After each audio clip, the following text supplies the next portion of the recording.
Reka amakuru yacu tuyakomereza no mu gihugu cy'u Rwanda. Uru rutoki muri kubona nino nzira turi kwerekera aho umwana uri mu kigero cy'imyaka 15 yiciwe ateraguwe ibyuma mu izosi ndetse no mu nda. Uyu mwana akomoka mu karere ka Nyamagabe mu murenge wa Tare mu kagari ka Gasarenda, aho yareraje gushakisha ubuzima hano mu karere ka Gasabo nk'ahazwe Rugende y'itaka.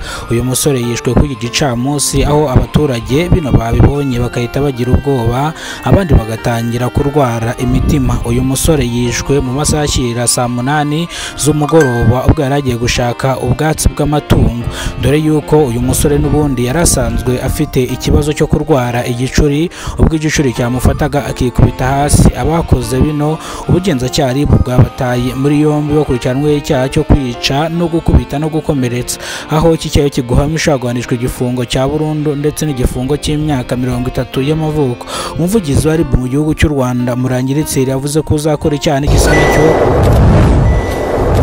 mu karere ka Bugesera mu murenge wa Mayange habereye ibiteye ubwoba byarijije abanyarwanda benshi cyane. Umwana uri mu kigero cy'imyaka 35 y'amavuko bamusanze munsi y'umuhanda yapfuye, dore yuko abamwishe barengejeho amakoma bakayobya inzego ndetse bakayobya n'iperereza, dore yuko abakoze bino ngo bahise bacika bakahita baburirwa irengero. Magingo yangaya bakaba bari gushakishwa n'inzego z'ubugenzacyaha RIB bufatanyije na polisi, dore yuko ubugenzacyaha RIB bwabwiye abaturage ngo bafatanye gushaka abakoze bino. Rwanda mu karere ka Huye mu murenge wa Matyazo habereye ibiteye ubwoba byarijije abanyarwanda benshi cyane, abandi batangira kwifata ku munwa. Nawe aya makuru nuyumva uraza kurira nurangize wifate ku munwa.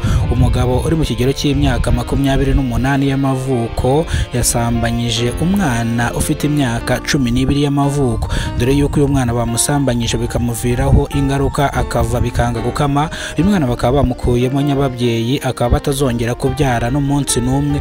Uyu mugabo w'imyaka 20 y'amavuko nawe yatawe muri yombi n'ishami ry'ubugenzacyaha RIB akurikiranwe icyaha cyo guhohotera umwana utujuje imyaka y'ubukure, umwana bikanamusigamo.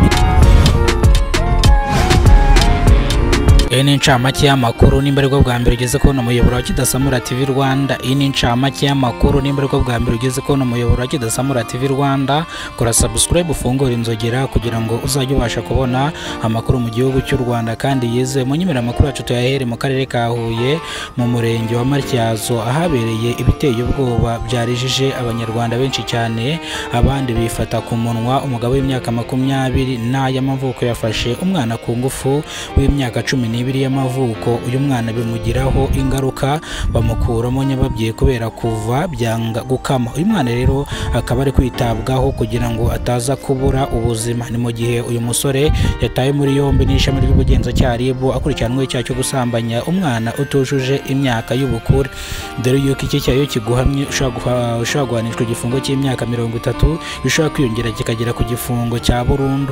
Abaturage bacyumva ano makuru baturitse bararira, batangira kuvuga yuko uyu mugabo wakoze ibintu nk'ibi ngibi ubushinjacyaha cyangwa ubugenzacyaha RIB bumute muri yombi ndetse bamukatire urumukwiriye, dore yuko abaturage bafite agahinda n'amarira. Reka amakuru yacu tuyerekeze mu karere ka Bugesera mu murenge wa Mayange, naho habereye ibiteye ubwoba byarijije abanyarwanda benshi cyane.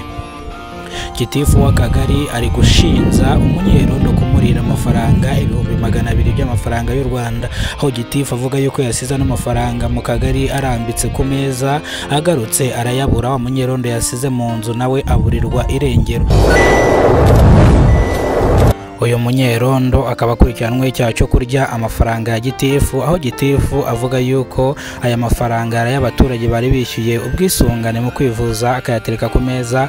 Uyu munyerondo agasanga arayajyanye. Umunyerondo rero yatawe muri yombi akurikiranwe icyaha cyo kwiba umukuru w'akagari, ndavuga Gitifu. Reka amakuru yacu twasubikiye hano.